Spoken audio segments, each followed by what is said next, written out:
All right, here, grab a seat. Oh, here, yeah. Yeah. All right, I can bring this. Yes. Wait, we can have coffee, right? Pardon? Yeah, we can have coffee. Of course, yeah. I would not be, I would not be doing this podcast without coffee in the morning. I actually have to like slap my hand to not make myself coffee at home ahead of time. This is okay here? Of course. Okay. Oh, yeah, too. I know, look at that. So, I know. I've been like uploading them to YouTube. Oh, you forgot something? I'm just kidding. Okay. So yeah, have you done like I think you've done like interviews before, or like no? I thought like Lauren said that she saw that you did some sort of thing with like a newspaper. Oh, just an art. Yeah, they just came in and did an interview with the Wellington. I forgot what it's called. The Wellington. Yeah, they came. It was a long time ago. About, Yeah, they just came and did like an interview and just took some pictures. Did you get like a rush of new clients because of it? Like next day, all these people coming in. No. Read about you in the Wellington Advertiser. No. No? No. Oh well. It's gonna happen after this though. No, of course, after this, you better be ready. Yeah. Hire on like a bunch more. I was telling our guest yesterday, I was like, well, you know, we're trying this out. It's a new idea. We've never done. I've never done anything like this before. But I was like, if it goes really bad, you'll never hear about this again. Like this will be, I'll bury this as far deep down in the earth. But no, I'm actually really thankful. I'm really thankful for you and all the other people who did this, because it's a big ask to ask people to get up, set their alarms for like 5 in the morning, drive into town and come be a part of this podcast. So it means a lot. So thank you so much. You're welcome. You're welcome. It's you guys, so I'm like, of course I'm gonna, of course, right? Yeah. Special client privileges. Yeah, you guys are easy to talk to, and I knew it was gonna be good. Thank you. Yeah. Lauren hasn't come to any of these, but today she was like, if only Lauren, my parents would be willing to watch our kids so early. She's like, I would have wanted to be there for this. So it's just me. Okay, so I'm gonna give our little intro, and then we'll just jump into it. Okay. I should mention that I'm probably gonna ask you questions that maybe you've even already answered for me in the past. But part of it, just understand, to get as much content as possible. So. Yeah, for sure. Okay. Welcome to the Early Bird. This morning's Early Bird is Franca. Franca, you are the owner and founder of Fergus Pet Corner. You've run that for how long now? We've been open for 4 years as of December. No way. Yeah, we just hit our anniversary. Like your 4th year anniversary, and now you're heading into your 5th year. Yes. That's awesome. The Early Bird, we love to hear the stories and celebrations of the small town folk like ourselves who don't own the big, multi-store, the large international brands, but we're the ones who are in this town. And I used the analogy last time of, do you know that meme of like Obama giving an award to Obama? He's kind of putting it over his own shoulders. I'm like, that's how, okay. Well, that's me. That's me talking about entrepreneurs. Where I'm like, I think that we're a big part of creating culture, especially in these little towns, especially like in a place like Fergus where there is a growing, I think it's a growing group of people who are like active and hungry and want to be starting their own business and doing their own thing. So I think we're awesome. Oh, Fergus is amazing. I'm so happy that I decided to start my business here. Yeah. The customers are amazing. You get to really know your customers. They're like friends. They're like regulars, right? Oh, yeah. You probably get regulars. Yeah. This whole time I thought I was the only regular, but you probably have a whole bunch of people that you see them coming, and you're like, oh, that's so-and-so and so-and-so. Would you say that like every week, would you say like half of your people who come in are new, or 80% are new? Or I'd say most of them are regulars. Ooh. And because we don't do a lot of advertising, we're still seeing a lot of new customers coming in daily. Really? But most of them are regulars. The same core group who comes in. Yeah, and then we're getting some trickling in that are like, oh, we didn't even know you were here. But we've kind of kept it like that. We don't do a lot of advertising, and we want to make sure we can help our customers and be able to be there for them and not grow too fast where we're starting to really let people down. Yeah. So it's kind of grown pretty organically over 4 years, and now we're still seeing new customers, which is nice. My buddy, I ran into him just the other day at the zoo. No, the library. The zoo would have been way more fun. It would have been kind of like, oh my gosh, Alex! No. But I've been telling the guys in our street, because they all have kids like Hope's age, and I was like, oh, if you guys are getting pets, you have to go to Fergus Pet Corner, it's the place. And I don't think any of them were ever going. But then the other day, I ran into him, and he was like, oh, we actually just came from Fergus Pet Corner. Oh, cool. And I was like, That makes it even. That makes it even. You woke up at 5. You came all the way here. I told one person about you, so it all worked. Yeah. Oh my gosh. It's a lot of word of mouth. Yeah. Like a lot of the new people that are coming in, is I always ask them, like, how did you even know we were here? When they say, like, oh, we've never come before. Oh. And most of it is, oh, my friend told me, or this person told me to come here. Oh. Even some of the other stores in Fergus, even pet stores in Fergus will say, oh, they told me to come here for my fish stuff. So that's really nice that, you know, all of the businesses are actually supporting each other. Do you feel like it's like one happy family for the pet stores in Fergus, Aurora, Center, Wellington? Or do you feel like so. It's not the eat or be eaten, you know? No, I don't feel like that. I feel like we're very different stores, and what we specialize in is very different. So I am sending people to, you know, the Pet Value or even Dreamland for something that we don't have. Yeah. We're a very different store and pretty niche, and there isn't a lot in the area for what we do. Yeah. So I don't think the competition is as, you know, ferocious. No. Just wait a couple years. More demand for fish. Next thing you know, you walk into Dreamland. They've got a big fish section. Don't say that. No. Okay, so let's rewind. We're talking about current day. Let's rewind in time before Fergus Pet Corner. What were you doing? Oh, I started in the industry a long time ago, like in the pet industry in like 1997. So it was like one of my first jobs, and it was working with the animals, doing like fish, reptiles, birds at PetSmart. At PetSmart, okay. That's when I started. It's when PetSmart first came to Canada, so it was a really long time ago. Things were pretty different at PetSmart back then, and I worked there for a bunch of years, and then I can't remember how many years. A lot of years. A long time. And then I ended up moving to. Did you like it? Like was that like? It was great. It was fun. Like I was a part-time employee. I was still in school, so it was just a lot of fun, and I did love it, and I knew I wanted to stay in the industry. Yeah. So then I ended up working for PJ's Pet Centers chain, and worked there part-time, and then moved into full-time and ran some of their locations as well. So I worked in Brampton and Promenade, and I loved it. Again, I started with fish and reptiles, and then I was a manager running my own stores. Then I went back to PetSmart in like 2011. Why'd you end up switching? Just to be to like, did they like hunt you down? The headhunters of pet stores were like, well, Frank is the best, get her to start a store. I like reached just a level at PJ's, and there wasn't really anywhere else to go from there, and so I started to look at different opportunities to be able to move up, and then got offered like a good role at PetSmart, back to PetSmart again. So I ended up taking it and working in Etobicoke. Okay. Oh my gosh, that's not even close to here. That's like. Yeah, it was a good drive. Yeah. But I was living in Brampton at the time, so it wasn't as bad. Okay, yeah. And then I worked there for about 5 years running their pets hotel, which is a lot of fun. Like just dogs and cats. That's like it's like pet like daycare almost, right? Yeah. Like you drop off your pet and okay. Like a hotel. Yeah, I've seen it. Yeah, like you walk by and you see like the pets. Yeah, and they don't have a lot of them in Ontario. No. I think there's only like 5 or 6 of them. So we had one of the bigger ones in Canada. So it was in Etobicoke. It was so much fun. You must have gotten some like funny people dropping off their pets there, eh? Like, do you have like? I'm even just thinking like the kind of people. Like, I guess most people just like put their dogs in a crate for the day or leave them at the home for the day. Like. I guess it's all different people. Some of them brought their dog every day. So we would have the same people coming in like Monday to Friday while they were at work, and they were just leaving them there for the day. And then a lot of them were like when they were on vacation. So they would leave them on vacation for however long. And that was a lot of fun. Like again, like getting to know the customers, getting to know the dogs, and really like falling in love with the dogs. Yeah. And then I worked there for 4 or 5 years, and then I ended up, I got really sick. Okay. So I had to go off of work, and I had cancer. So I was going through treatment and surgery. And so I was off for a while, and when I was ready to go back to work, I needed to figure out what I was going to do, because I wasn't going to be able to like work in that capacity anymore. Right. So I needed to figure out what I was going to do. What you were going to do, yeah. Yeah, you know, being off work, and you kind of think about things, and like, oh, what do I want to do, and what can I do with my new, you know, limitations, because it took a long time for me to heal, so I wanted to do something, and then my husband was like, well, why don't you like open up a pet store?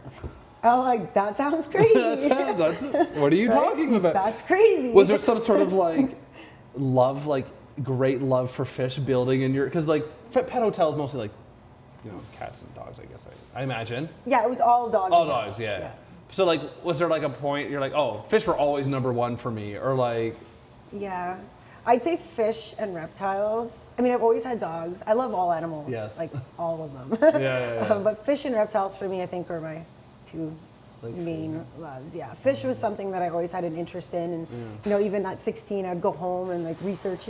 Come home from work and like just look. We had books. We didn't have like I didn't like go online and like Google things. Found these older. Yeah, we had I had a subscription to like the fish magazines. Oh my god. And the fish magazines? Yeah. And then when they would when the month would end, they would put them on like super discount for that month, and in the store. So I would buy those or the Barron's books. And that's kind of how we learned. There's something about like the idea. I'm like, I like the idea that our fish store owner, it was the kind of person who grew up being like, I got my fish magazines, I got my fish subscription, I gotta make sure I know what's going on with fish. I still have a bunch of them. Do you really? They're like in boxes. I have a bunch of those magazines. Have you ever thought about like putting them up on the wall, like almost like as a time memoriam to times past that kind of brought you into this? Oh, that's a project that I don't have time for. But it sounds throw it on the list. You know what? I'm like, I don't know if I hit record on that camera. I know I hit on that one. I think I did. Yeah, I did. I did on both of them. I don't know why. I was just. That would be funny though. Like start over. No, it would not be funny. No. It would not be funny. I would not find that funny. I'd be stressed about it. But okay. So your husband was like, "Why don't you start a pet store?" Like all good partners have a lot of great ideas. So did it take a while before like that idea entered your mind before it became a reality, or was it like as soon as you heard it, you're like, let's do it? Well, no, I did a lot of research. Like I wasn't just going to even though yes, like starting a business, you're jumping into it regardless, but I like to do a little bit of research and make sure that it's going to make sense. Yeah. To quit a job, because I could have gone back and quit a full-time job with benefits and, decent pay, and then just say, I'm going to not know where my next paycheck's coming from, right? It's definitely and not only a paycheck, it's like also I'm gonna spend a lot of money. Like you go from like a dependable, income to now I'm just gonna spend a whole bunch of capital. Yeah. And then I'm gonna hope that people just start buying things from me. Yeah, it definitely was really scary, but I feel like it snowballed. Like once it was in my head, I started researching it and looking into it, and then it kind of just snowballed, and I was getting really excited about it. There wasn't anything that was gonna stop me at that point. You're like, okay, this is gonna happen. And it took a long time to get it. Like once I found the unit, it took a good 6 months before we even opened. So it was just a lot of renovating the unit and doing the floors and upgrading the electrical work. Even with like when you were researching, was the location super important to you? Like the spot you are now, was that intentional, or were you like, there's a couple spots in Fergus could have worked? Or I looked at a whole bunch of them actually. Fergus, I definitely liked Fergus because I looked at the surrounding area, and it needed to be within like a 30-minute drive from home to make sense. Yeah. And Fergus was always, I really like Fergus. And when I looked at a bunch of different places, this one was the best location that had parking, and just it was the perfect location. Yeah. Oh, I love that. Oh, I was thinking like different spots throughout Fergus, but I guess you're right. You would have been thinking about like it could have been Fergus or Orangeville. It could have been like, I guess you could have even looked into Guelph or even like Arthur, St. Jacobs maybe. I don't know. Maybe. Yeah, I was looking just around and seeing what was available for rent and seeing what the rents were, and it had to make sense. Yeah. Was Fergus like, is it less, or at least back then, was it less expensive to lease than other places? It was pretty. It's comparable. Yeah. Okay. I don't know. It's like maybe like, I don't know. Maybe there wasn't. Okay. And then you landed on this place. You signed an agreement. Was there like a moment where, I'm sure there were several, but were there any moments where you're like, what the hell am I doing? Absolutely, like every day. every day. Like I was excited, but then I was also like, oh my God, what am I doing? Like, but when I first opened, I thought that it was just going to be me working, working there full time. Like a small little thing, just you hanging out. Yeah, a couple $100 a day, and just kind of do my own thing there. And then it got busy really fast. Wow. And so I had to make decisions about like, I need somebody to help me. I need an employee. And then it kind of just kept growing at a pace that I wasn't really ready for, but I had to deal with. So those moments were like often where, I'm up thinking, what am I doing? Like, was this the right decision? Even though I was loving every day, like being there, I loved it. I love it. Was there but any? It's still scary. Of course, because it is. It's like you're taking on so much risk. You're saying, hey, if at the end of the day, if the store, we're to close up, it's your ass on the line, right? Your staff probably will find other jobs. Their team will find new places, but you're sort of there being like, I got to clean up the mess. Do you find like, was there ever like a point, like, or like even like as things got really busy, was there a point when you were like, oh man, like this is just like that like honeymoon rush, it's gonna end? Like, was there like worry that it wasn't really gonna keep up? Or? Yeah, I still feel that after 4 years, right? Like, there's just so much changes, and even with the economy now, like I think that's just a normal fear to think like, oh, we had a great day. Well, that was just because, and then it's gonna taper off, and so I think that's just a normal thing. At least I think that's just something normal that business owners worry about. Is is the rush gonna just go away? Was it because we built momentum and we have a presence here, or was it just because it was a fad and people showed up and that's it, it's over? And I just think it's important to be like present every day. Yeah. And every single customer matters. I feel that way. It's crazy. So when I walk in your store, for most stores, I feel like I walk in there, if I have any sort of relationship, it's with like one particular staff. And if I see them, I'm like, oh, that's cool. I'm happy I saw this person. But I feel like for you guys, I'm like surrounded by like super pet lovers. Yeah. Like what was like you have like a process to make sure you only bring on like the most pet obsessed people in your store? That's what I want. Yeah. Like that has to kind of be a prerequisite, because if you don't have the passion, then it's going to show. You need to want to help customers, and you need to want to be there for the animals and make sure that animal that's going home is going to go to a better place, and you have to have that passion. Do you have like a test? You're like, which one's a Saint Bernard? Which one is like, what color fish is? Like, I don't know. Like, is it like harder to get into than Harvard? Like, why is it so hard? Like, why is it so hard to get in your store? Do you just like slowly over time, these people just kind of come out of the woodwork and you're like, oh, you love fish, come join me? Or everyone that has worked for me, except for one actually Riley that worked for me. He came from somewhere else, but he did have a lot of experience. But the employees have volunteered. Wow. For the most part, like 2 of them that are still with me, they volunteered for a year or over a year before they were hired. Wow. And because they were also younger and just they were looking to volunteer and spend time with animals, and then and now they work for me. But did they come to you, or did you come to them being like, okay, it's been a year, do you want to get paid for doing this? Or like, did they sort of say their intentions from the beginning, I want to work for you eventually? No, actually the 2 that were volunteers were just to volunteer, but I think of course that is the intention. Okay. And if they're enjoying it, then we kind of, come to that. like you're enjoying it, you're showing up, you're doing a good job. You can see they're doing an awesome work. Yeah. And when the passion is there, that's what I want. Yeah. Like, I want somebody to come to work and be happy, and if they're not enjoying it, then what's the point? I do feel like I walk in your place and I'm surrounded by experts. Like, I do feel like I can ask anyone about, like, now given it's Lauren is asking the questions. I'm usually like, I'll go look at the birds with Hope or something, Lauren like will come and she'll like think throughout the week, she'll be like, okay, I think that like for our tank, we should like introduce like maybe like a new, centerpiece fish or something like that. Both our yellow gouramis passed away. Oh no, the little honey gouramis? Yeah. Oh. I think that's what they're called. You would know more than I would. Honey gouramis, yeah. Yeah, oh, no. I know. Lauren might not be happy I'm sharing our tank drama with you. It happens, though. I know. I think, and we have our downstairs tank, and they passed, and then our upstairs tank was the beta tank, and our beta passed away too. I'm so sad. I think they were just not good, but we've made it like the shrimp land, and we love it. It's amazing. Could also be like the age. Yeah. Yes. That could be. Yeah. I know. Like sometimes the betas are held back for a while from the breeders. They don't get their finnage until they're over 6 months. So between that 6 months to a year, they're getting their fins, they're getting their color, and so by the time we get them, they're already 6 months to a year old. And she was, I think it was a girl. She was with us for a while before she passed, but it was just like, it felt lonely because she was like my office fish. If I was in a tough situation, I could look to her. You're with me, Riley. They have a lot of personality. They do. I love them. I would have a house full of bettas. Would you really? I would have a house full of fish tanks.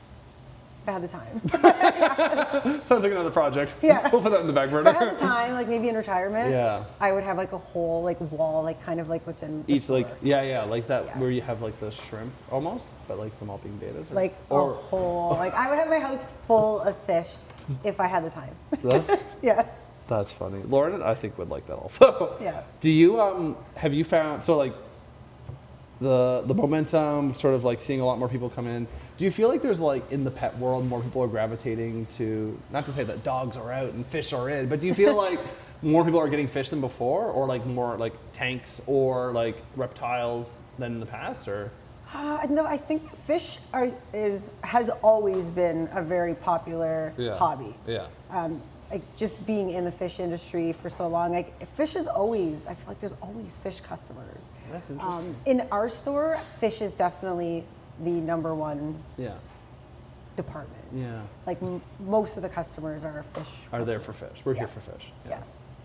But I feel like you've recently introduced a bunch of reptiles, and have you found like that fish lovers are swapping, or not swapping, but they're like, oh, I could like, or are you having those are separate crowds? Like the reptile people love reptiles, they're not really so into fish. Fish people love fish, not so into reptiles. I find that a lot of the customers have multiple pets in their home. So they have some reptiles, some fish, a little bit of everything. I feel like when you love pets, you love them all. That's interesting. I guess that makes sense. Like we have 2 dogs, like a million fish. I feel like, I'm like, oh, that makes sense.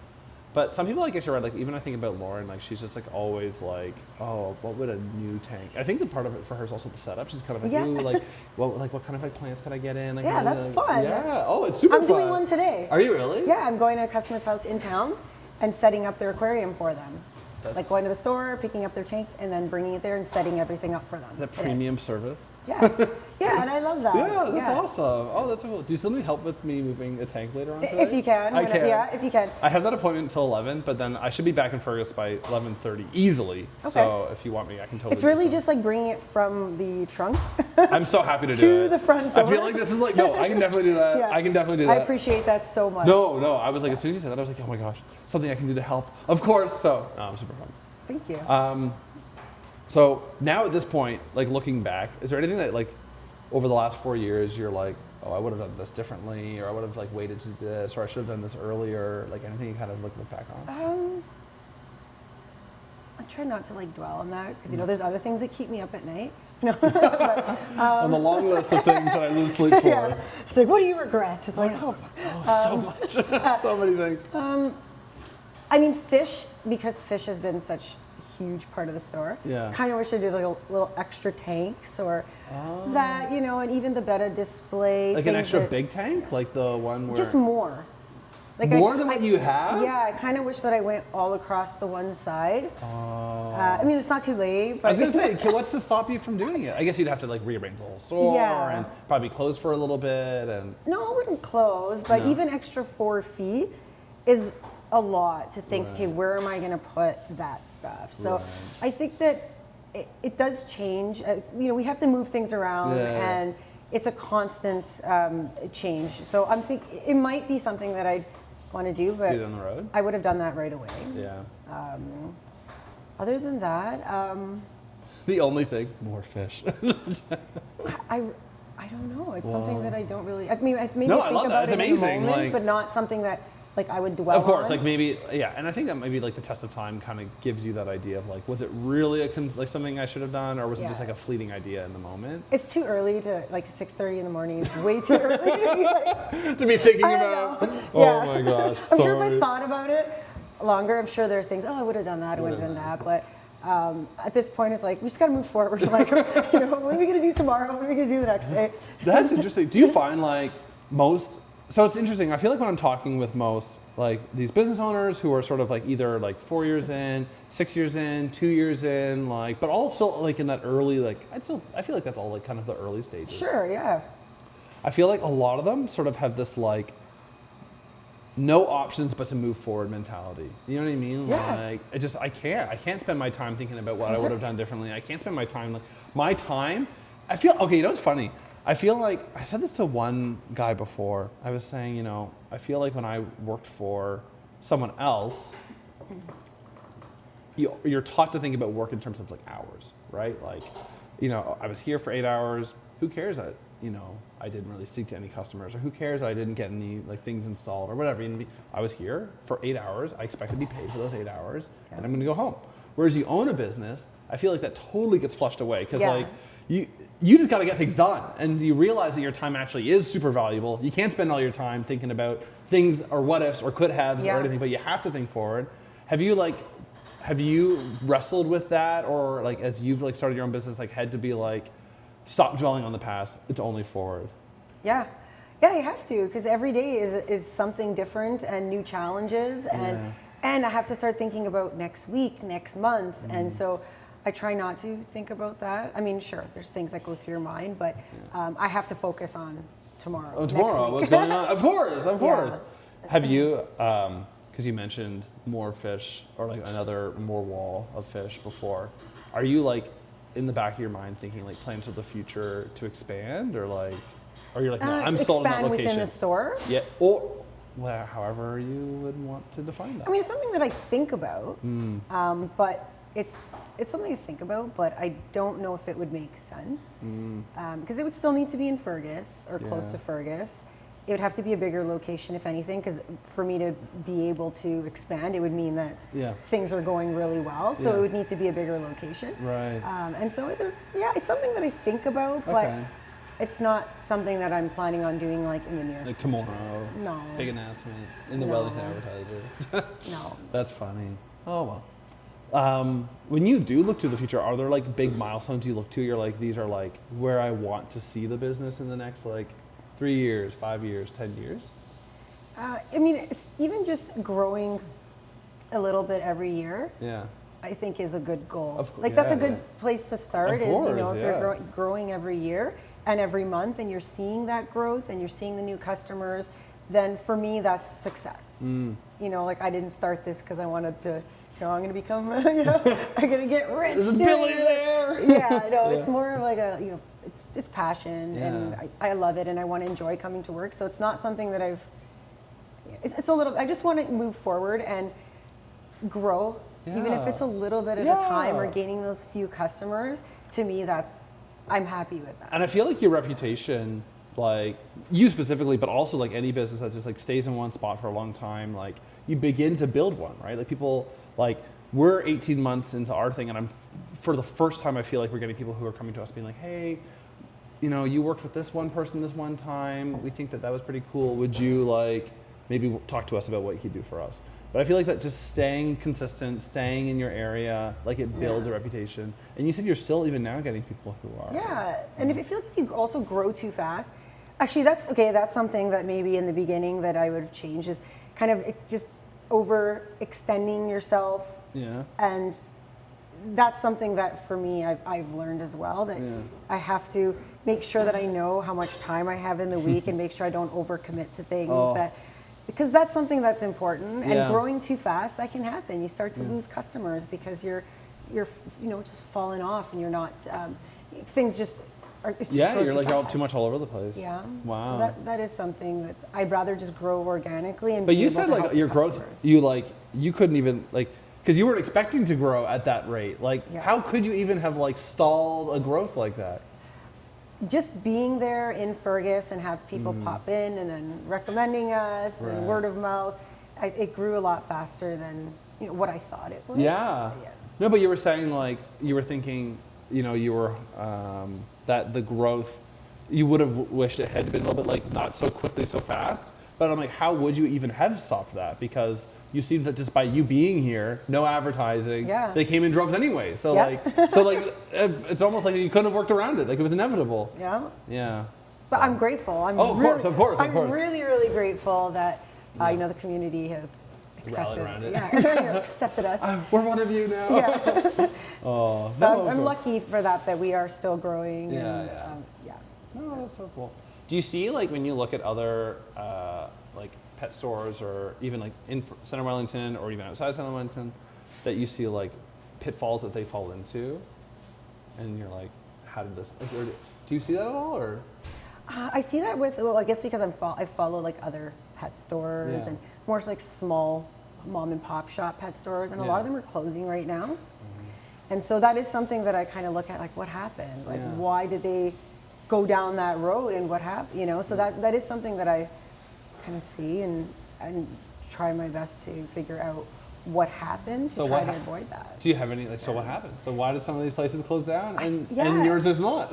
I think it's a combination of things. I think location is really important. For sure. Customer service is a big thing. Like, we really pride ourselves on customer service. That's one thing that I always talk to the associates about, is like, you help every customer that comes in, like, you help them, because that separates us from going online or going into these big box stores where you have to, beg them for help, and you might get the right answers, you might get, I'll find someone else, and then they leave. Yeah. So that's something that I think separates us, is customer service. But also, I think spending too much on product, on renovations, and kind of expecting that growth, spending the money and expecting to get it back. Yeah. Whereas I try to, every month think like, how are sales, and just do it slowly and not go into debt to try hoping and assuming that there's going to be a big response because of it. Yeah. Do you think something? Do you think it's like because you're like an independent, like, little pet store? Is there like do you think these guys are doing that, or like because they see like these big guys, they see PetSmart, they see these big chains, and they think, okay, like that's what you have to look like to be successful? Is that what's going on? Maybe, or like choosing I'm not sure. I don't know. I don't know why these guys are spending all this money. I have no idea. I have no idea. I know some of these places are giant. Yeah. So I think about, okay, how much is that rent, and how much are they going to have to do? Like, these are things that go through in my mind when you're walking their store. Yeah, like I'm looking at like on the product that are in the store and thinking like, oh wow, like that's like it would take me a year to sell that product on the shelf. Like, are they selling it? Or is this the reason why things are not going well? But I I don't know. But just things that I think about. And yeah, of course. No, definitely. Do you think like the buying too much buying, like spending a lot of money? Have you found like these other guys? I was wondering, like, are these the sort of guys that are like throwing a ton of money at marketing as well? But I guess it could be. Yeah, and there's hope. Yeah, it could be marketing. Finding a deal on something from a supplier and then ordering, a few $1,000s worth, and thinking that you're going to be able to sell it in a reasonable amount of time. Sure. I'm just speaking to like an auction that I went to for a big fish store that was closing down, and some of the items I was thinking like, holy, how did he order all it? Like, he must have spent he must have put $1 million into the store, like, just, So that's scary. Of course. To think that. So that's something that has helped me, that I'm not worried. That's not keeping me up at night, because I'm ordering things as I need them. You know what? Which creates a lot more work for me, but then I'm not stressed about like, oh my God, am I going to sell this stuff? And you have better control over the process instead of it being. You know what? I do find like there's I was going to say, when I think to the future, I want my business. I think most people want their business to like continue to grow and be bigger and get to that like dream level or whatever. But I feel like even for me, like, I kind of lost my train of thought. I totally was like thinking of something, and then I lost it. It's because it's early. It's so like early. Really early. It is very early. No, I know. It is early. The only reason we went for this time is because they were like, that's the only time that you can come in. So I was like, all right. No, it makes sense. It makes sense. And an early bird gets the worm, right? I love the little idea behind it. I know. But you know what also? The late lizard gets the cricket, right? Like, that's me, The late lizard gets the cricket. Most of my brain activity, like most of my great ideas are like after 8, you know? Like, I find, I'm the only one who I've like had on this thing who is a morning person. Everyone else is like up late, working late. They're all the late lizard getting the cricket. Yeah. So, the late lizard gets the cricket. Well, we're the two birds. We're not the two lizards. I guess we'll have to stick with this. But this time of day is actually really nice. It is. It's quiet. Like, I think there's something nice and quaint about like the quiet spot. I was gonna ask about when you come to your location. Do you like? When you look at your inventory and you're bringing it in slowly, does it really, you mentioned like, oh, it's going to take me a year to sell something like that. Is there really like things you'll look to buy that you're like, that's a year-long product or a year-long commitment to it? Some things, and if I have to buy them in bulk to spend so much. So if I'm going to be saving a lot of money on it, but I know it's going to take me a little bit longer to move it, then that might be something that I could take a risk on. Like when you get like like a I don't know, I'm trying to think like a tank or something, like a large tank, are you like, oh, that's going to be in our store from anywhere from like these many months to these many months, and I have to just kind of accept it's going to take up that much shelf space? Or Yeah, for some things, if it's a larger tank that we might not be able to sell quickly. But it's really hard to judge though also, because I've had tanks that before they make it into the store that I've sold them. Really? You know, like they're sitting at the front and we haven't even moved it to the back and yet. someone's like walks in and someone bought it. Yeah. Oh my gosh. So it is really hard, but yeah, I have to think, okay, if I'm not going to sell this for a few months, is it okay that it's taking up this shelf space? Of course. You know, because everything needs to have like I know. Well, Yeah. I feel like even recently, like with the addition of all the lizards coming in the last like, what, 6 months or so, like it's felt like even like more stuff is in your store than there was. I know. I'm like, what the heck? When we first opened, actually, if you look at pictures on our on Google, our shelves were like only 4 feet high, and so I extended all of them up because there wasn't any space to put anything. So everything has just all of our shelves are now to the roof. all the way up. Yeah. Is that something you would have done from the beginning? Gotten higher shelves? No, because it wasn't No, I don't think I would have, because then I think I would have felt disappointed because I had to also fill the shelves. Right. So the store would So have you also wouldn't looked want empty. with all these empty shelves up high. That's fair. You know, that's and fair. the sales weren't really there to like it just It's grown at its own pace. It's been nice long way. Oh, Yeah. that's so cool. I love that. Do you have, like, I wanted to ask about your pets at home because obviously you love pets. Yeah. So I know you've got a few dogs.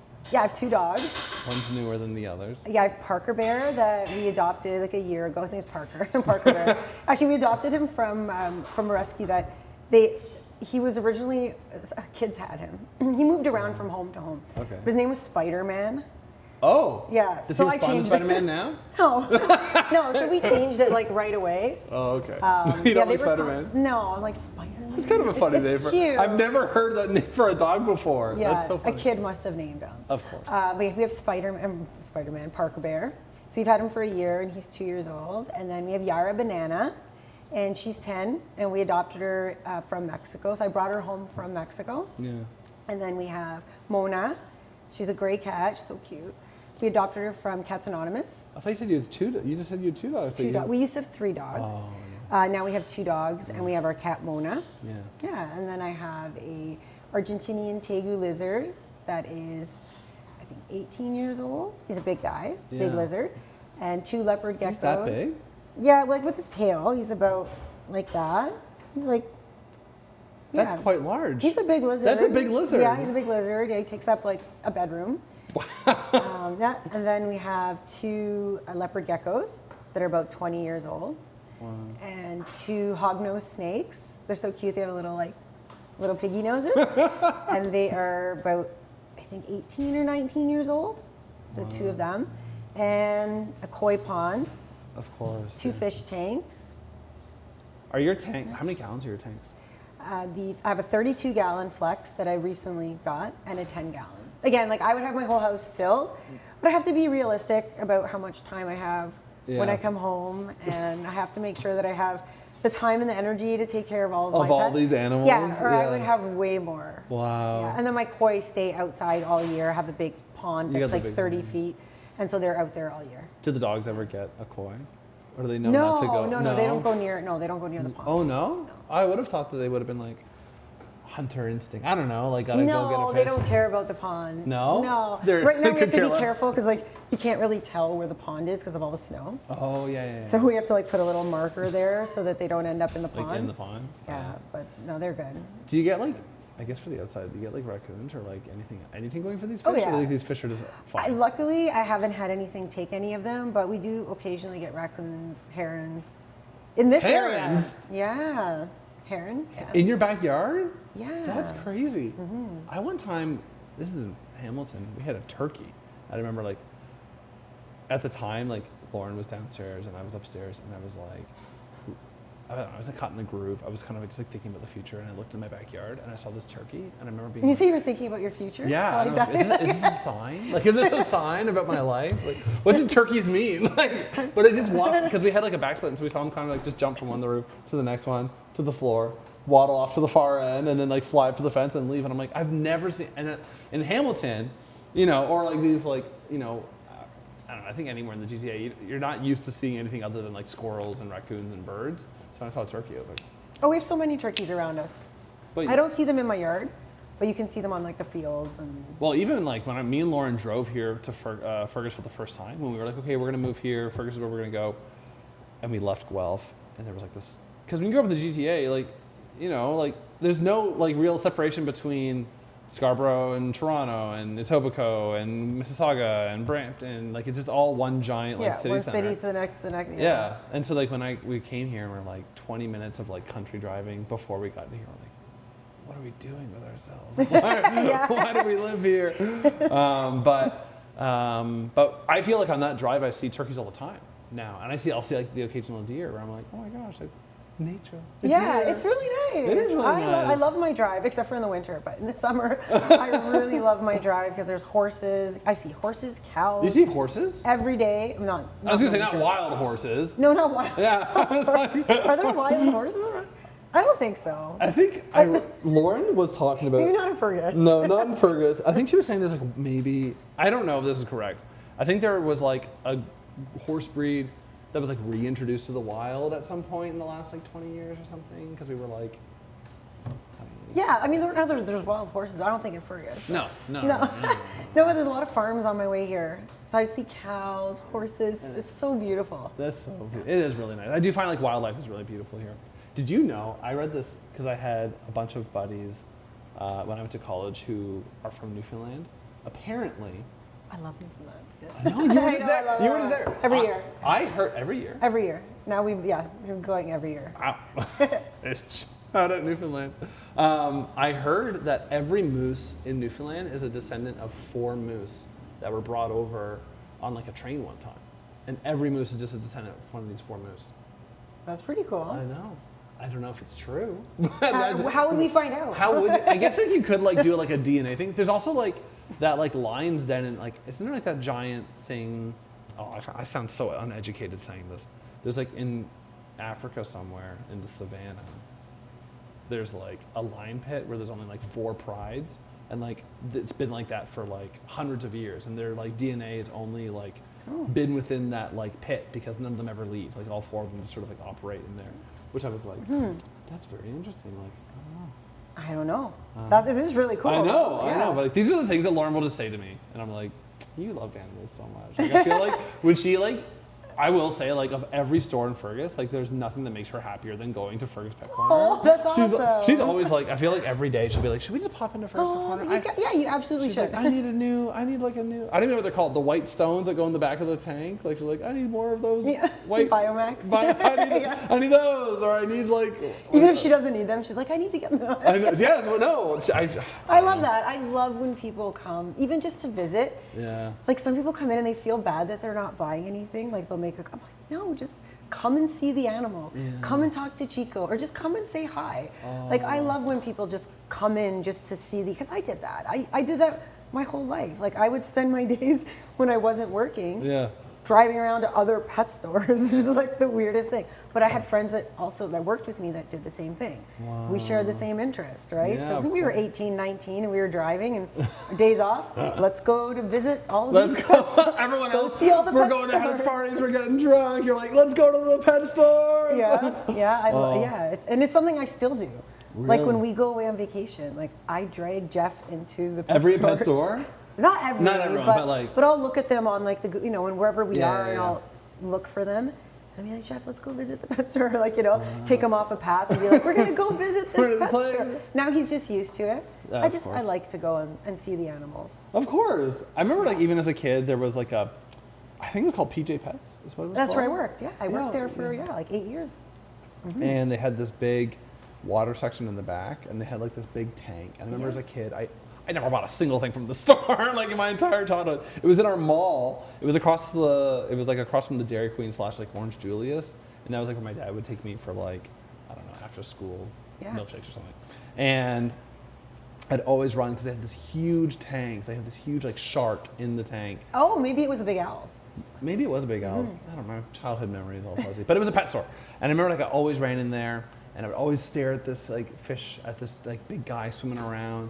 And I guess you're right. Like I always did that, but I now as as an adult, I feel that guilt when I walk in the store. I'm like, okay, Lauren, she's like, Lauren will be like, oh, I don't know if we need anything right now. I'm like, just buy some food, buy like some small thing, because like I just don't want to be that customer who does show up and just doesn't buy anything. Oh, you know what?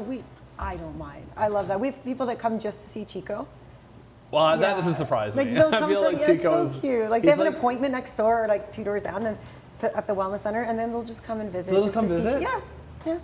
Really? Yeah, I think it's so nice. Chico's like your unofficial mascot. He's totally the mascot. Yeah. Like I feel like there's pictures of him all over the wall. Didn't you have a contest of like people to draw him? No, that just came. No. People just draw him? Yeah. We had the Beta coloring contest, remember? Yeah, I remember. Yeah, we had that. But no, we just had people that came and brought us pictures of Chico. It's so cute. Some of them are like really well done. Yeah, some of them are really good. Yeah, and we had one customer that made a plasticine like Chico mold, like with his cage and everything. Adorable. Where is that on the front? Yeah, it's at the front. Yeah, it doesn't stand up pretty good, but it's tucked in the corner. Tucked in the corner. But it's so cute. I'll have to ask to see that. Yeah, we love when people just come to visit. And it's become like a family. I was gonna say, because you said that one Yeah. sign in the back, a customer of yours just saw that and made it himself. Yeah, we have a few signs in the store that one of our regular customers just gave, like one Christmas, he brought them in, he hand drew all of them and brought them in for us. And yeah, like we have the best. Does that happen customers. in other stores? I was gonna say, don't like, know. I feel like I don't like when I came in there. I'm like, oh, like all these different things are just free gifts by people because they just love your like pets. Like I don't really get. It's like a family. Yeah. Like I love my customers. I'm so lucky. I've worked in so many places, and I'm so lucky that we have the best customers. Yeah. Like I really do, and I'm very grateful that like we have these people that come in and they feel like they can just come in and chat, and you know, and I try to help people out as well, and we all help each other, and I think that's what it's about. Yeah. Is just helping each other out. Yeah. You know, and I'm so grateful. Yeah, and getting their right fish to them. Well, you have a bunch of like unique things going on, because I feel like you guys are doing like you've got your customers are helping you, but I feel like you guys offer unique things. Like, do a lot of stores? I don't think like do the breeding in the back with like your shrimp. Your shrimp. Our little shrimpies. Well, that's something that I didn't know when I opened, that shrimp were going to be as big of a thing, and didn't have any plans to breed shrimp. But here you are. Shrimp's a thing, and we've been breeding them. Is that new, or is that just like you discovering something that was always there? No, I think it's pretty new. Like, I don't ever remember. The love for shrimp? Yeah, I don't ever remember having shrimp so available, like working in the fish. Like, Yeah. It wasn't a thing. I think when COVID hit, a lot of people moved to getting like nano tanks for their home office. Yeah. And so a lot of the smaller fish have become more popular. And shrimp just became a thing that I just kept ordering so many shrimp Yeah. that we just Now you went, have. yeah, we did. Well, actually, somebody surrendered a aquarium to us and just brought it in with like 300 shrimp. And they were beautiful, like high quality, blue diamond, gorgeous shrimp. Yeah. And I think that's when it sparked where we're like, well, we should kind of keep this going. Like, Yeah. they're doing amazing, they're breeding. Yeah. There's a lot of shrimp in there. And so we ended up just starting, and now we're doing all the different colors. How do you do that? Do you like take all the ones that are kind of slightly I pink? tell you. put, I'm kidding. Those are secrets. I'm sorry. No, I'm just kidding. I'm kidding. I'm kidding. Do you want a refill? Sure. Sure. Here, I'll lean over. Yeah, no, you do have to keep on top of it. It's not like, yes, they'll just, thank you. Yes, they'll just breed if you leave them alone to breed. But you do have to go in there and separate all the colors and take out the the lower quality The lower to quality keep the ones. the What do you do with the color lower line. quality ones? Just What do you think this is? No, I don't know. no, they get sold as like the wild shrimp. Oh, okay. So they're okay. less expensive. They're less expensive. That's Yeah. funny. They're still there's nothing low. It's just that they're sold for less. I only did that because that's what you were saying about with what is it? Because you were saying with those little snails. You know the name of them, but like I feel like whenever our tanks have a ton of little guys that just kind of come for the ride, right? Like they're so small, and now like our tank has them. And then you said like, oh, to clean. Oh, the bladder snails. Yeah, you don't want. Yeah, the bladder snails. You don't want them. They are pest snails. In our system, we don't have bladder snails. We do our best. We only order plants from one source to make sure that we don't have that problem. Oh. But those will breed and take over your tank. Wow. But I remember you were saying with You got to get rid of them. Wow. You have to get rid of them. That's funny. So you like have your little like thing in the back with all your like colored shrimp, and like even I think when you sold us our shrimp just a couple of weeks ago, I think one of them was like carrying a bunch of eggs. Yeah? Yeah, I think so. Well, congratulations. Maybe we should start a competitor shrimp. Oh, thanks. Just undercut you by a little bit. You want Yeah. some shrimp? Come our way. No. But it's crazy though, because they are so colorful. Like I had no idea that you could get them to be so bright or so blue or so red, and like. You have to keep on top of it. Because if Yeah. you just leave them alone to breed, They'll just then go- the quality will start to decrease as they keep breeding. Really? You have to remove the lower quality shrimp very regularly in order to keep the quality high. What does like the life cycle look like? Is it like so like if you have shrimp and you have them, like you're saying you have to be on top of it, are you like every day you have to go and like sort through them, or is it like every like couple of weeks, or can you let it sit for like a month once before a you? week, once Okay. a week or once every couple of weeks. It depends on how big the babies are, because they can only breed once they get to a certain size. Right. And then the colors also don't come out until they're a certain size. So you have to kind of go in there and check. But some check. of them we have hundreds in there, so we might not even see one day. So once they- a week is a good. That sounds crazy. And this all happened because someone just surrendered a tank of 300 shrimp to you? Yeah, that's how it started. Right. But I was ordering a lot of shrimp because people just kept asking. so for pumped shrimp. about it. Yeah, I'd say that's one of our, like we sell shrimp every day. You must get some crazy like surrenders to you. We do get a lot of surrenders, unfortunately. Like, yeah, Unfortunately, it's not always I unfortunately. was gonna say it's not super like it's better Yeah. to you than to just neglect it. Absolutely, absolutely. I would rather them bring it to me and have us rehome them. I would absolutely prefer that, of course. Yeah. Do you have any standout ones that you're like, oh yeah, over the past 4 years, like this one was crazy, or We take a lot in, a lot of birds. a lot of birds? A lot of birds, yeah. Why birds?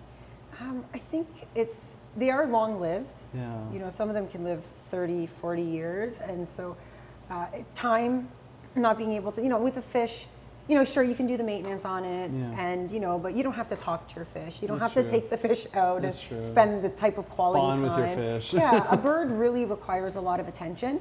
And they can start to exhibit like behaviors like screaming or over vocalizing, biting.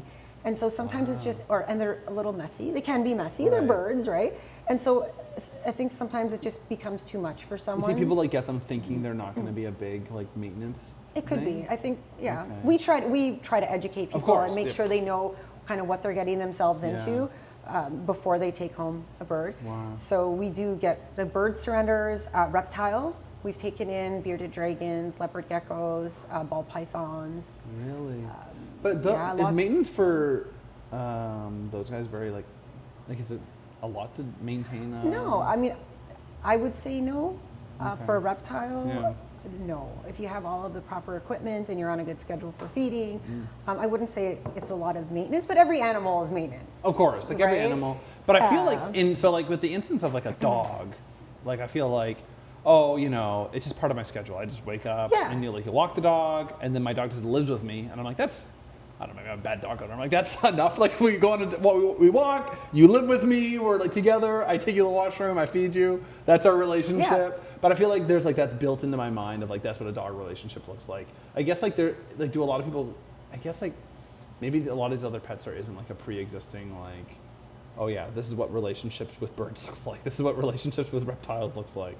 Yeah, I think that every situation changes as well, right? So you can go into it with a great intention, and then things could happen. Maybe someone has kids and then they don't have enough time, Right. and the job situation changes, maybe finances change. So like every situation is different. unique, Yeah, yeah. every situation is different, and so I would rather someone come and say, look, I can't take Yeah. care of this, or this is the situation, can you rehome it? And we will. Are people, and again, like, there's no shame. Like, of course, I think it's a good idea if Yeah. you have an animal and you can't, you're just like, it's beyond your capacity. Do you feel like people like feel embarrassed almost when they bring in animals, like, and they feel like they've just run them to you, like, or is it like, good riddance? I think no.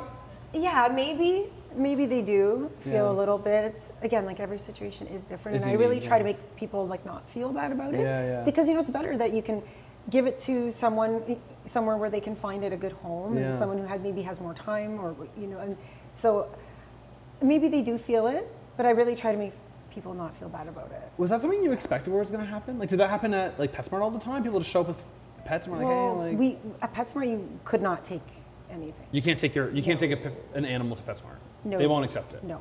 But we did have some hamsters that would just show up. Yeah, and I used to take them Just home. drop them off? I'll take it. That's why I ended You up would with take like it with all you? my hamsters. Yeah, That's how I ended up with like all of my hamsters when I Was when it I just started these working. abandoned hamsters at the Yeah. front? Like, what would you do? Like, leave them at the front of the door? Yeah, they would just leave them there because you couldn't just surrender it. Like if you had said to any employee there, "Oh, I need to surrender," like no, they're not taking it. Really? And most places won't take it. So that's where I'm really lucky to have my own business, where I Yeah. can make those decisions and take in the animals and not have to ask a manager or Of course. ask, go with corporate, ask corporate and go against policy. And Have you ever had like a situation where just because of your team's capacity, you weren't able to take a surrendered animal? Or sometimes with the birds. Really? And even actually, I have some that are on waiting lists as well. Oh, that's Yeah, nice. Okay, I have so it's like, a beardie that's on a waiting list.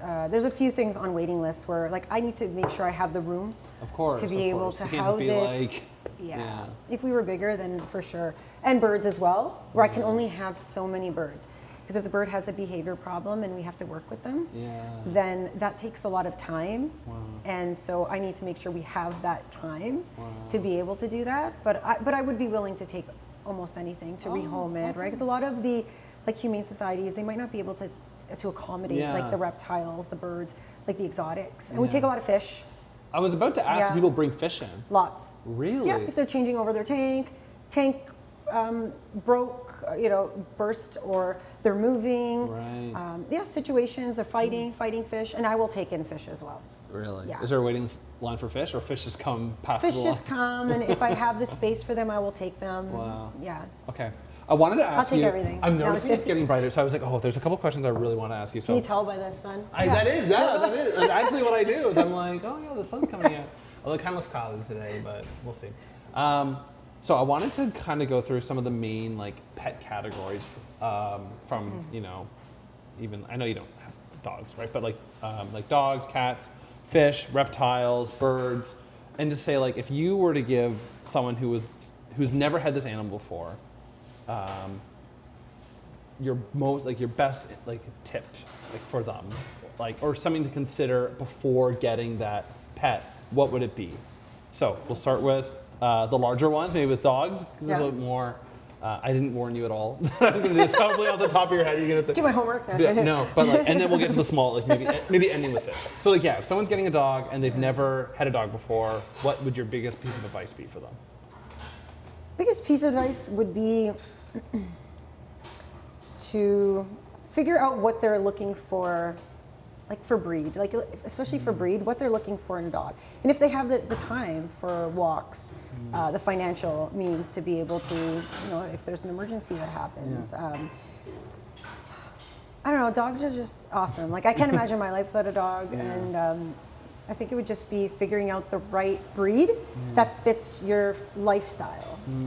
That's, I think, yeah. Do you find like that happen in your like life, whether through the store or even personally, people will be like, oh, I want like a relaxed dog, and then they get like a Jack Russell Terrier? Yeah. That's what we had growing up. I had Jack Russells. I absolutely love them. I grew up with Jack Russells. them. They're my favorite, Yeah. but like my family was like, yeah, we just want like a family, easy, no maintenance dog, and like this dog's like flying all over the land 24/7. Actually, no. You know what would be my biggest tip? What? Training. Go to training classes, like learn about how to properly train. Because most dogs get surrendered for behavioral problems. So if you could right away go to a training class, talk to a trainer, or figure out your own training stuff, whatever, and train your dog. Because that is going to go such a long way. We love that. We've trained all of our dogs. We actually did do Max, our oldest dog. He's 9 now, or 10. But we did the thing through PetSmart, and he got a little diploma at the end. It was like, Max, you've Get to wear the graduated. little hat. Yeah, he does have we have the picture of him with the hat and everything. Okay, so dogs. What about cats? Cats. I feel like the cats are so misunderstood. Yeah. And you should, I think, just learning about cats. And they're very different from dogs. Yeah. They're just different creatures. And so I think letting them be cats. Okay. There's natural things that cats are going to do. Cats need to scratch. Cats are cats. They have very just a different person. Like that's something we say at our house Cats all are the cats. time. Like every time Mona does something, like something will be on the table and she's just like, like, we just are like, she's a cat. Like she's a cat. You can't stop a cat from being a cat. So like allow cats to be cats. allow them to be cats. Yeah. Are cats good for smaller homes or like apartments even, or? Yeah, for sure. That's something that if you live in an apartment that you can, definitely keep a cat. Okay. Biggest piece of advice is just let them be cats. Yeah, cats. And Mona would approve. I think most cats would approve. Well, Yes, just let us be cats. be. That's what when we talk about Mona's voice, we're always like, yeah, it's just a diva, you know. Just let cats be cats. Do you? Yeah. Should you get cats?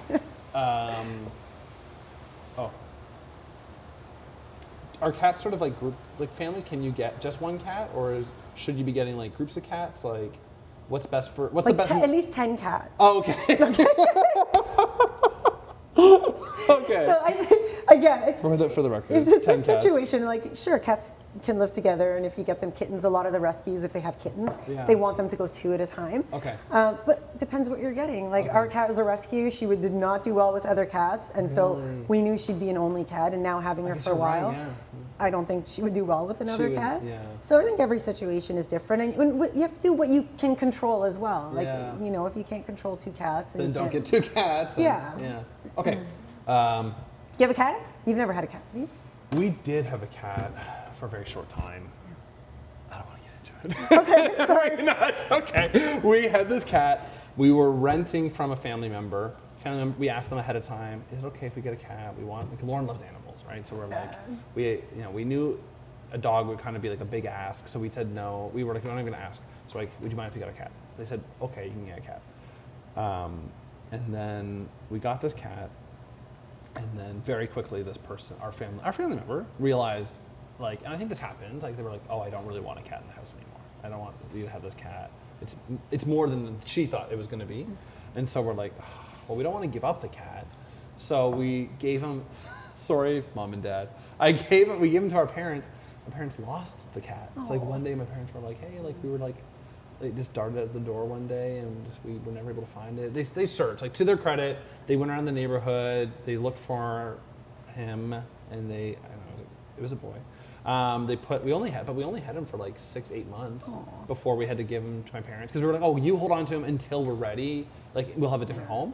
And then they just lost him, our cat. So Oliver, if you're out there, come home. Like 10 years ago, but like, I know, so it's really sad. I've heard some crazy stories about that, like cats coming back after 10 years? Yeah. We've moved so many times. And my parents are like an hours away, so like maybe. Aw, I'm sorry. Sorry to bring that up. That's okay, I know. You made me so sad. Sorry. Start my day so sad. No, okay. Maybe he just wanted to be free. Maybe, that's what I know. I tell myself, let cats be cats. He just wanted to be free. He just wanted to live his best free life. They told us, they were like, just so you know, he wants to be outside. And I was like, yeah. And I think my parents were moving stuff like in and out of the car a bunch, and they just left the door open. And they're not cat people either. Like, they never had a cat. And so they were just like living their life, doing things, and then they were like, where's that cat? Takes a second. Lizards. Lizards, yeah. What's your biggest advice for someone who's never had lizards before, who's thinking about lizards? Biggest advice would be to even come and talk to us, and we'll help you out. Yeah. But making sure you have the appropriate lighting and heating for that reptile.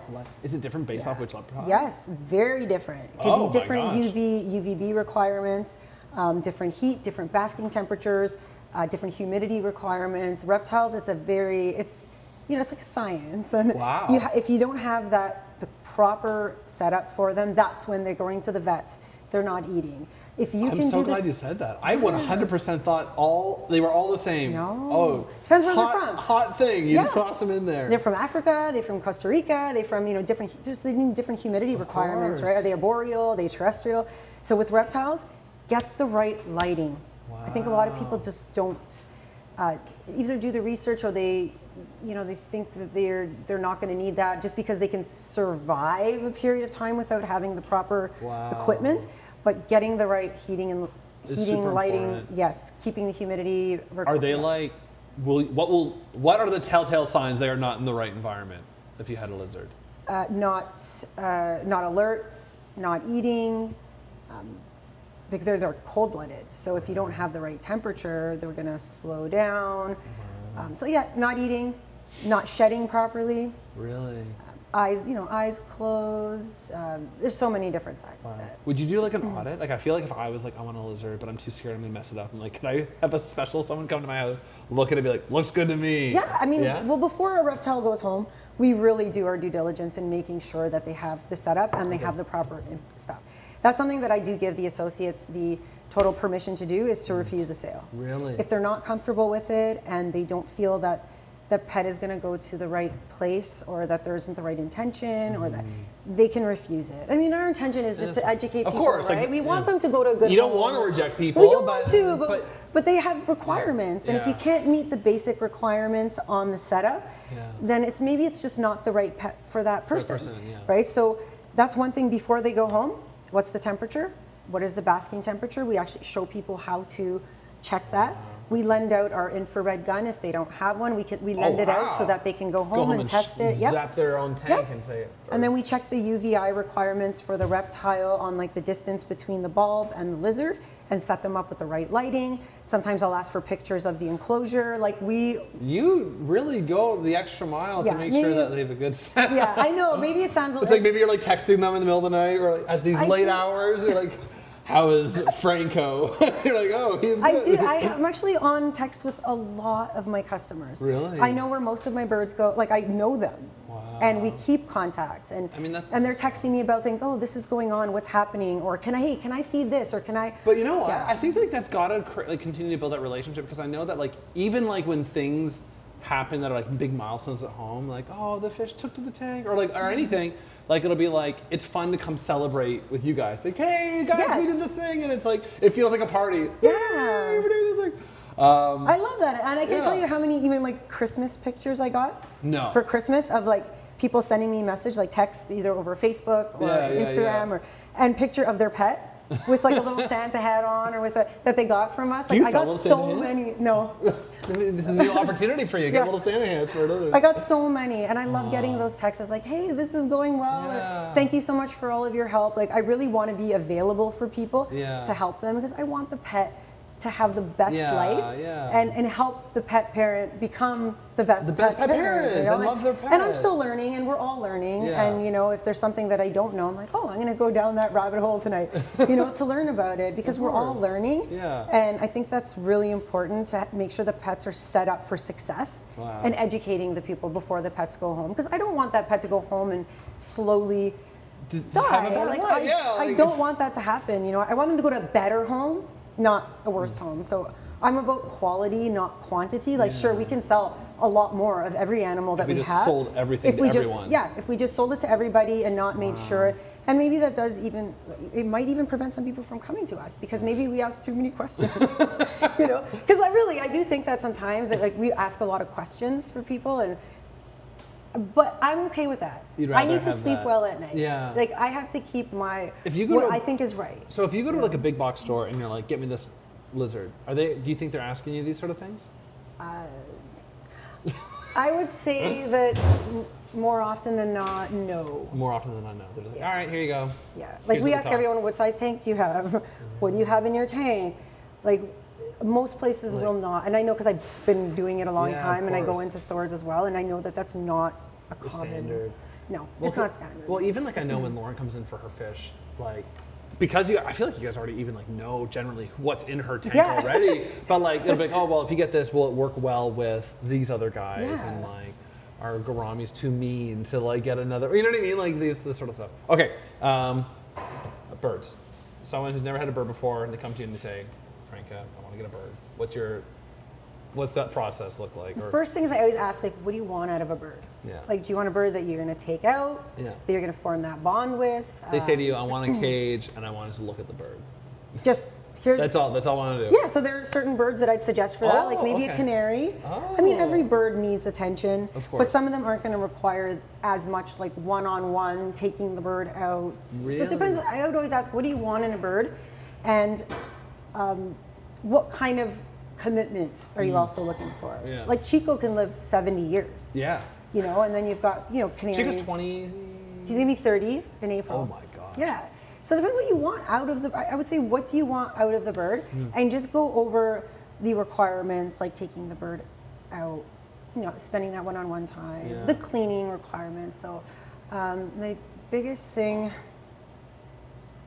with birds, if it's going to be like a bird that you're going to be taking out every day, is having that time and having that confidence with the bird. Because some people, they get bit one time and they're like, that's it. I don't want it anymore. The bird's bitey. But it'll continue that behavior. And every time a bird gets passed to a new home, how do you like train that out of a bird? Like, it's just building the trust. Yeah. Actually, I have a little bird at my house right now. And he's not my bird. He's from the store, and he has some behavioral problems. Yeah. And so just building that trust and getting him to trust the hands again. Yeah. And so just being very patient with him. So really, it's not about training them. It's just being patient, and they'll learn they don't need to bite you. Yeah, or positive reinforcement. You know, if he is stepping up onto my hand, positive reinforcement with some millet or some treats. Some treats of some sort. So I think that with the birds, the biggest thing would be, like just finding out what you want in a bird, and making sure you choose the appropriate bird. With like noise level. Yeah. Size. Yeah. Yeah. Okay. And then fish and aquatic creatures. What is your biggest advice for someone who's never had fish? 'Cause I'm sure you probably get this all the time. People are like, some parents come in, our kid wants a fish. What do we do? Like, my biggest advice would be cycle your tank. Cycle your tank. Let the tank, once you set it up, let it just sit there and build up all that good beneficial bacteria. You'll have a more successful tank, for sure. like a month? A year? Like how long? Well, it's bacteria, so it can, depending on what you put in there, if you put some live plants in there, you could be introducing some good bacteria in the tank. There's also some chemicals that help with that. It could be 2 weeks, it could be 6 weeks. So I think cycling your tank is like the #1 advice that I would give, and also not overstocking and overfeeding.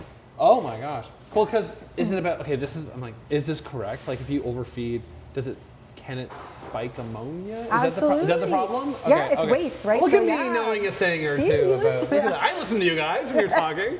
Yeah, it can. Too much food it'll create a dirty tank. Yeah. And then you'll have algae growth because the algae is feeding off of the nitrates in the water, like all the extra waste. Overfeeding is probably one of the biggest issues. With the tank, is overfeeding. Is there like a rule, like, okay, for X number of fish, this much pellet? Like, what's the... Every fish is different, so you really have to monitor your fish. Some of them will wait until the food gets down, some of them will come to the top to feed, but about 10 seconds, and you shouldn't see any leftover food at the bottom of the tank. Okay. You should not. Within like 30 seconds, there should be no leftover food. Can I ask you now, this is unrelated, I'm just curious.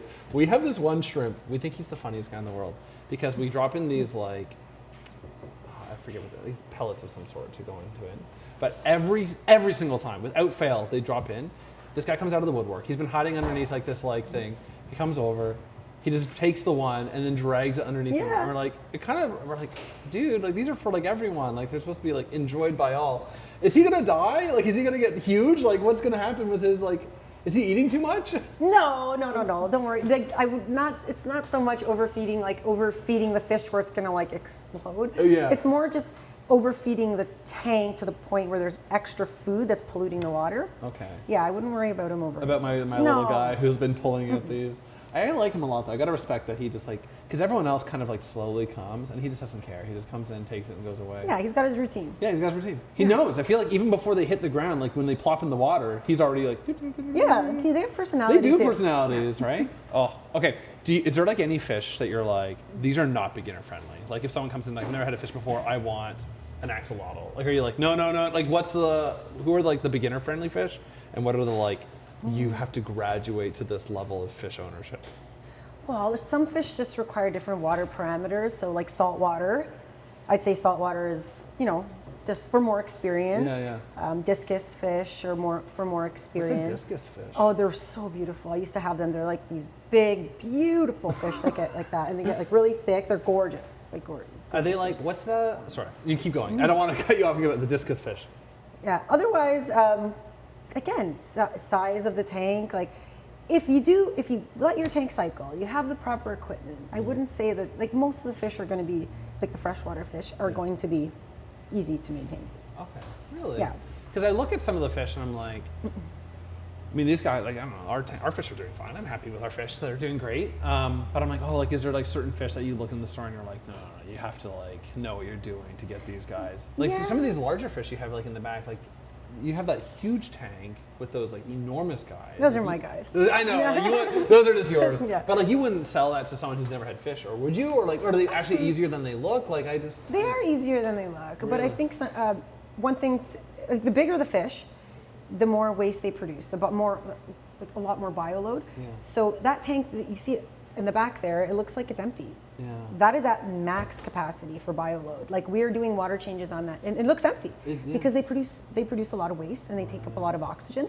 So that tank needs like weekly 50% water changes and sometimes twice a week.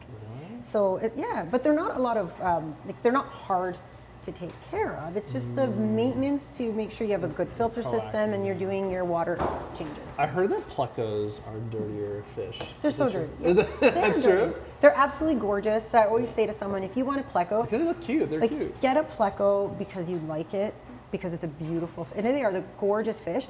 Don't get it and give it a job, because you will be disappointed. Like when they're young, they do a really good job. They're like working hard, getting there early. And then as they get older, What do you mean job? Like, what are you talking like about? cleaning algae. They're cleaning. They're like cleaning because they're algae. bottom feeder, right? Like, is that what they are? But everyone thinks that they are just like they do eat algae. Right. So a lot of people get them to keep the tank clean. Yeah. But as they get bigger, they're not doing really as good of a job cleaning, and because of the waste they're producing, it's kind of counterproductive, right? You're better to get something smaller that's going to help with all of the algae. Yeah. Can you tell me what time it is? Oh my gosh, we're way over time. Okay, I'm so sorry. Thank you so much for doing this. Yeah, no, we can. Okay, I have to end it. We're only, I know. But thank you so much. Oh my You're gosh, that's welcome. amazing. Before we do, can you look to the camera, tell the camera who you are, and yeah. Yeah. My name is Franca, so I'm the owner at Fergus Pet Corner. Come visit us. If you're just coming to check out some pets, just come and visit us. We would be happy to see you. Awesome. Thank you so much.